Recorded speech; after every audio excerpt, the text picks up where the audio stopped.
Hey, salut à tous et bienvenue pour un nouveau tuto sur les Janjo. Bon, aujourd'hui, on va parler de comment voler vite en parapente et améliorer votre vitesse moyenne. Bon, plus sérieusement, alors cette vidéo sur comment apprendre à voler plus vite contient 4 grands chapitres. Le premier, c'est optimiser le thermique. Le deuxième, les cheminements. Le troisième, tout ce qui a trait avec l'analyse de son vol pendant le vol et après le vol.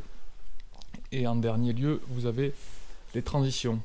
Et il y a un 5e chapitre un peu bonus plus pour les pros. Et vu que c'était très long, eh ben j'ai scindé la vidéo en deux. Donc dans cette première vidéo, vous aurez optimisé les thermiques et les transitions au service de voler plus vite. Ok? Allez, c'est parti. Et vous allez voir que c'est pas forcément ce à quoi on pense. Et qu'on peut voler vite un peu dans toutes vos pratiques.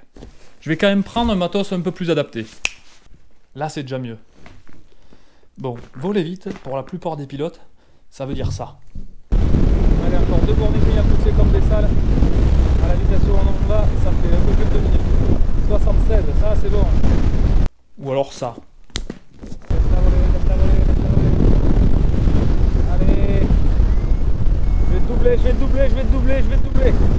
Encore 700 mètres, allez. Putain, il la tient pas non plus, hein. Yes. Yes, je l'ai doublé. Et aussi ça. Deuxième barreau à ras le caillou et ça monte fort, c'est bon ça. Allez, il faut que ça monte dans la face sud de l'autre côté là. Mais on va voir qu'il y a plein de manières de voler vite. Quand je dis voler vite, ça veut pas dire forcément pousser à fond sur le barreau, mais ça veut dire éviter de perdre du temps. Perdre du temps dans les thermiques, perdre du temps dans les transitions, dans les choix qu'on va faire durant le vol. Toutes ces choses font que vous allez pouvoir grandement améliorer votre vitesse moyenne de vol sans même avoir commencé à toucher à l'accélérateur et à accélérer votre vitesse dans les transitions. Et donc sans prendre forcément plus de risques. La première des choses, c'est définir qu'est-ce que voler vite.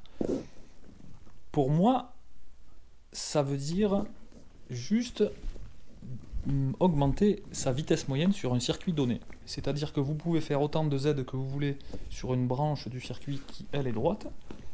Votre vitesse moyenne sera calculée entre les 2 points de cette droite-là. Donc vous avez beau voler à 50 à l'heure de moyenne sur vos branches-là, si vous avez mis 1 heure d'arriver de là à là et qu'il n'y a que 20 km, eh bien vous aurez volé à 20 km/h de moyenne. Donc un mec qui pousse à fond dans toutes les transitions à 60 à l'heure, mais qui met des plombes à monter en thermique, qui change de face de montagne et qui traverse la vallée 3 fois pour avancer de 10 km, il aura une vitesse moyenne ridicule et il volera pas vite. Voler vite, c'est optimiser sa vitesse moyenne sur un circuit global. Et donc pour arriver à faire ça, l'utilisation de l'accélérateur, c'est le dernier des petits maillons qu'on va actionner. Mais avant ça, il y a beaucoup de facteurs à mettre en œuvre et de petits éléments qui vont augmenter la vitesse moyenne d'une manière bien plus significative que de gagner 5 ou 10 km/h sur une transition. Le premier élément important, c'est le thermique. 13 mètres! J'ai jamais vu ça! 6009, 6008! Oh putain, quand on va sortir! Oh nom de Dieu! Ça y est! Putain! La bombe atomique quoi! Alors à ce sujet-là, je vous conseille déjà de lire l'excellent article de Max Pinot sur le thermique, de voir également le tuto de Baptiste Lambert sur le MacReady, la théorie du MacReady et comment l'analyser, comment le mettre en œuvre en parapente. Pour commencer, la première chose à faire, c'est le réglage de votre vario. Donc c'est important de mettre le vario intégré sur au moins 15 secondes, moi je mets 20. Pourquoi 20 secondes? Parce que ça correspond à peu près à un tour en thermique. Alors les mecs qui mettent 3-4 secondes, qui sont souvent les valeurs par défaut des varios en plus, ça sert juste à se mesurer qui c'est qui est la plus grosse à la fin du vol en disant « Ouah, j'ai pris du 10 mètres intégré ». En fait, ça sert à rien. L'utilité justement de la valeur intégrée, c'est de pouvoir connaître la valeur d'un thermique moyenné sur une grande distance et sur un tour, c'est bien. Ça nous permet de connaître ce qu'on appelle la VZ moyenne. VZ, c'est je vais en parler souvent de la VZ, alors je le dis une fois pour toutes. La VZ, c'est la vitesse verticale. Ensuite, il va falloir intégrer la notion de couche de navigation. Donc, dans un thermique et aussi en termes d'altitude. Mais grosso modo, il faut vous imaginer un thermique. Il a une zone basse, là je vous parle d'un cas école, mais il a une zone basse où il se génère, en gros, il y a plusieurs ramifications venant du sol, plusieurs origines. C'est un peu chiant à exploiter parce que justement, soit c'est des bulles hyper péteuses et trop étroites pour tourner, c'est plein de petits rameaux qui vont former le vrai thermique au-dessus. Donc la zone du bas, elle est difficilement exploitable. Après, il y a une zone au milieu qui est bonne, en général. Donc qui est bonne avec une VZ, donc une vitesse de montée qui est la plus rapide. Et au-dessus, soit il commence à ralentir pour s'arrêter, ce qui est souvent le cas, surtout si c'est du thermique bleu ou du petit cum. Soit si c'est du cum joufflu ou du congestus, il accélère de plus en plus jusqu'au nuage, mais dans le nuage ça peut continuer d'accélérer. Et dans ce cas-là, il conviendra d'anticiper grandement la sortie du thermique pour ne pas se faire gober par le nuage. Et moins vous avez une voile perf, et moins vous êtes à l'aise avec le pilotage actif, surtout avec l'accélérateur dans de l'air mouvementé, plus il faudra anticiper. Nous, avec nos voiles, on sait qu'on se met à fond de barreau dans le thermique et on sort très vite. Et on arrive à accélérer dans de l'air turbulent. Si vous n'êtes pas trop à l'aise avec ça, il faut vraiment garder beaucoup de marge. Et j'ai une bonne connaissance qui pourra vous en parler, qui a passé une demi-heure entre 3005 et 4000 dans un congestus. Une fois que vous avez identifié ces 3 zones ou ces 2 zones si le thermique ne ralentit pas, il faudra faire l'effort de les identifier chaque jour et chaque vol, et puis de faire aussi l'effort de se remettre à jour durant le vol parce que les conditions peuvent évoluer, la journée avance. Donc vous êtes dans un thermique classique, ça merdouille un petit peu, vous commencez à le centrer, vous avez du 1 mètre, puis il s'améliore et vous avez du 2 mètres. Et vous remarquez que en gros vous restez à 2 mètres pendant presque 400 ou 500 mètres de dénivelé et puis ça ralentit à nouveau. Ben ça c'est votre VZ moyenne, c'est 2 mètres. Dans la journée ça peut évoluer en plus ou en moins. Et bien l'histoire de la zone de navigation, c'est simple en fait, ça veut dire que tant que vous êtes dans votre VZ moyenne, donc égal ou au-dessus de 2 mètres secondes, et bien ça sert à rien de quitter le thermique parce que vous n'avez aucune chance de gagner du temps. C'est le dernier thermique avant d'arriver à basculer en face ouest du Nanga Parbat, je pense. Hein? Attends, on monte encore là! Il est fou lui! On trouve le meilleur thermique et il veut partir. On a du 7 mètres là. Je fais encore un tour, hein. Désolé Antoine, mais un tour de plus, c'est 20 secondes. Et ça t'évite de perdre 3-4 minutes à remonter dans du 1 mètre sous la valise. Parce que le thermique que vous trouverez après, potentiellement il ne pourra pas être plus fort, il sera dans la VZ moyenne. Après on peut toujours trouver ce qu'on appelle une VZ exceptionnelle, mais c'est plus rare et là c'est de l'ordre de la chance, donc on n'est plus dans l'ordre de la performance et du gain de performance rationnel. Si votre VZ, si vous prenez 1 voire 2 thermiques meilleurs jusqu'à 3 mètres secondes, 3,5, eh bien c'est que votre journée s'est améliorée ou que vous avez décollé à 10h du matin, c'était mou, à midi ou à 14h c'est plus fort. Donc votre nouvelle VZ moyenne, eh bien, vous allez la mettre à jour. One more! Le mec il veut partir, mais si tu veux on est encore à 80 degrés là, alors quand on n'est pas au nuage, je vais le faire le tour. Hein. Ça ne bouge pas. Allez, moi aussi. J'ai jamais vu un thermique comme ça, doux. Et toujours 4 mètres là, je pourrais lâcher les commandes. Nickel. Et pareil avec les altitudes. Si vous décelez qu'à partir de 2005 au début ça ralentit, ben, ça sera l'altitude où il faut quitter le thermique. Si au fil de la journée ça passe à 2008 ou 3000, ben, ça sera votre nouvelle altitude à quitter le thermique. Donc quand je dis quitter le thermique, ça veut dire que dès qu'on passe sous la VZ moyenne quand le thermique ralentit, eh ben, ça sert à rien de perdre du temps à aller jusqu'en haut du thermique pour faire les 200 ou 200 mètres de plus qui vont vous faire perdre beaucoup de temps et pas vous faire gagner beaucoup d'altitude.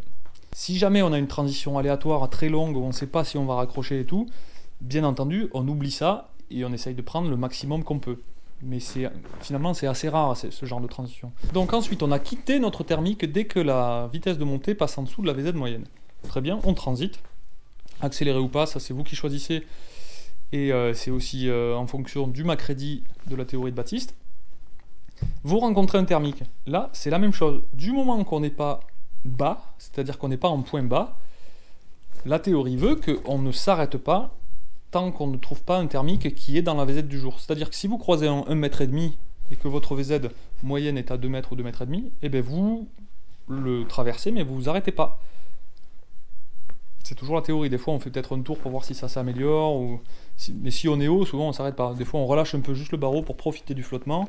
Et dès qu'on sort, on repousse. Et ça bien sûr, ça fonctionne tant qu'on n'est pas en point bas. Si on n'a rien trouvé et qu'on se retrouve par terre, ou alors qu'on a négligé un thermique avant et qu'on n'aurait pas dû, ça arrive, hein, et bien, une fois qu'on se met en mode point bas, et bien forcément on prend tout ce qu'on trouve. Le but c'est de ne pas poser. Hein. Mais là, la théorie de voler vite a échoué. Après, dans le thermique, on a souvent tendance, et moi le premier, quand on arrive dans un thermique, à tourner trop tôt. Alors ça dépend beaucoup de la configuration ça, mais vous allez voir que sur certaines vidéos comme là... Allez, ça commence à monter, on relâche pas encore, 3 mètres, 3 mètres et demi, je relâche le barreau et je tourne.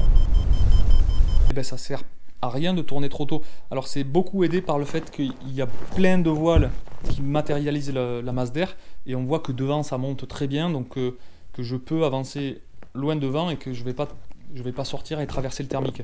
Mais souvent, ça vaut le coup d'attendre un petit peu avant de tourner et de ne pas tourner dès les premiers bips où on va du coup mettre 2, 3, 4 ou 5 tours à vraiment centrer et noyauter ce thermique.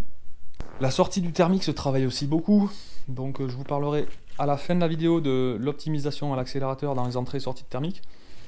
Mais déjà avant ça, essayez de sortir du côté qui dégueule pas du thermique.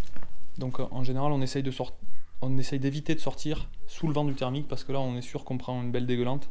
Et encore je dis ça, et des fois en compète on sort sous le vent et on trouve une espèce de langue, je sais pas, moi je me l'imagine un peu comme l'enclume du cunimbe qui s'étale, là. Ça fait une enclume de nuage qui s'étale bien. Des fois, sous le vent du thermique, il y a une espèce de langue comme ça qui porte, et et ça porte pendant super longtemps sous le vent.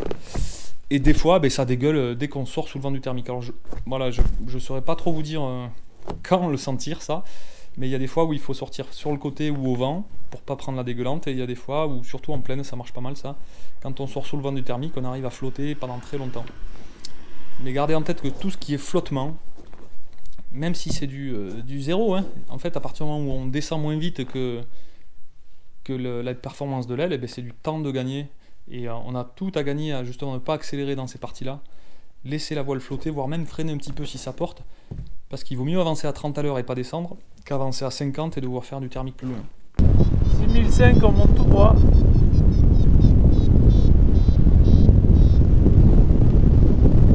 C'est 10 minutes qu'on a passé un virage, on a pris 200 mètres. Mais bon. La deuxième partie où on peut gagner vraiment du temps dans ces moyennes de vol, c'est dans les zones de cheminement. Alors pour les plaineux, ça parle pas trop le cheminement parce que chez eux il y en a très peu, il y en a même pas, cheminer au relief ça n'existe pas.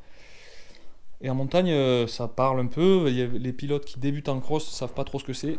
Donc cheminer au relief en fait c'est utiliser une ascendance continue le long d'une crête ou le long d'une falaise et ne pas s'arrêter dans les thermiques qu'on croise parce qu'on sait que tout le long de cette crête, il va y avoir une ascendance et que ça va nous permettre de rester à hauteur de la crête, ou un peu plus haut, ou un peu plus bas, mais en tout cas de rester à une certaine altitude sans descendre. Même qui fait pipi, j'hallucine. Je sais pas comment il fait. Ça se passe des heures à vie. Il y a Mémé qui est là. Je suis mieux là que ceux qui sont en bas. Hein.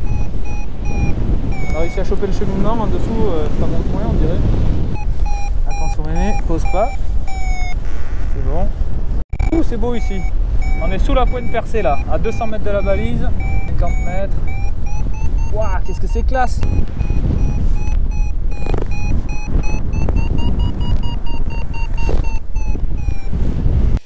Et quand on fait ça, eh bien on gagne vraiment du temps par rapport à un autre pilote qui ferait du thermique, qui transiterait donc au-dessus sur cette même crête pour refaire un autre thermique, et ainsi de suite. Pour donner un ordre d'idée, un mec qui fait thermique transition sur une crête par rapport à un autre qui fait du cheminement bras haut, et bien en fait le mec qui fait thermique transition, pour aller aussi vite que celui qui fait du cheminement sans accélérer, eh bien, il faut qu'il prenne du 4 mètres intégré à tous les thermiques et qu'il soit à fond de barreau dans toutes les transitions. Et il faut apprendre à détecter ces zones de cheminement. Je vais vous donner les grands exemples de zones très connues où où on peut cheminer, mais il y en a plein, hein, c'est pas du tout exhaustif, mais par exemple chez nous, vous avez toute la crête de la Blanche, donc entre Dormiouz et presque jusqu'à Saint-André. Il y a quelques zones où il faut thermiquer au milieu, mais la crête de la Blanche, vous avez quasiment 20 bornes sans faire un virage. Après, vous avez la zone du Piolite, entre le Piolite et les Aiguilles de Chabrière. Plus au nord, vous avez forcément Saint-Île, toutes les faces de Saint-Île où on peut faire quasiment 50 bornes sans tourner. Les faces des Bauges qui marchent très bien aussi. La face ouest du Roc des Bœufs, même la face est le matin. Le Parmelan.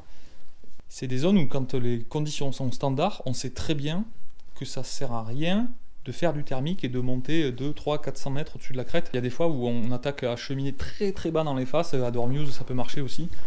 Et au début on pousse pas parce qu'on est dans le bas de la bonne zone qui fonctionne, et puis on monte au fur et à mesure, et puis plus on monte, plus le cheminement marche, parce qu'en fait on est plus haut dans la montagne, donc il y a plus de brise de pente, il y a plus de déclenchement thermique, et ça marche mieux, et à la fin on peut accélérer de plus en plus, et des fois on se retrouve à fond dans le cheminement et on monte encore à 5 mètres quoi. On suit la crête en crabe, c'est trop bon, ça j'adore cette montagne. Le tout c'est de ne pas passer sous la crête, sinon il faudra s'arrêter faire des S. Ralenti là, voilà, putain mais elle est magique cette montagne, ça fait 1 km qu'on monte. Allez, bien passer au-dessus de la crête, on peut reprendre un peu les baies, repousser un petit peu. Putain c'est une 4,5 quoi, toujours pas un virage. Wouhou Martino. On va prendre le deuxième barreau là. Parmelan, donc dans les Alpes du Nord à Annecy. Quand vous arrivez donc depuis le lac d'Annecy, depuis les Dents de l'Enfant, vous arrivez sous les barres du Parmelan, c'est la limite où le cheminement ne marche pas en général. En général, on fait un bout de thermique quand on arrive sous les barres, et dès qu'on arrive au niveau des barres rocheuses, des falaises, on sait que le cheminement marche et là on s'arrête plus. Il faut juste remonter là, il me manque, je pense qu'il me manque 50 mètres pour que le cheminement du Parmelan marche bien. Vous êtes plus bas, il faut peut-être faire un petit bout de thermique pour vous remettre dans la bonne zone de navigation. Cette notion de zone de navigation, elle est importante en compète, on l'utilise beaucoup. Ça marche pour les thermiques, on définit une zone de navigation de telle à telle altitude dans mon thermique, et du coup dans les transitions aussi. Si on passe en transition, si on passe sous la zone de navigation qu'on s'est fixée, c'est-à-dire sous l'endroit où les thermiques sont les mieux organisés, et bien là on oublie la notion de vitesse, et la priorité c'est repasser dans la zone de navigation. Donc on prend tout ce qui passe, entre guillemets, pour repasser dans la bonne zone. Et en cheminement c'est pareil. En cheminement, quand on connaît, on sait que tel cheminement marche entre telle altitude et telle altitude. Quand on connaît pas, on prend souvent un peu plus de marge. Bon, j'espère que vous avez aimé cette première partie et que ça vous a pas trop assommé. Je vous donne rendez-vous dans quelques jours pour la deuxième. Laissez-moi le temps de la finir, c'est quand même un peu long. Allez, à toutes!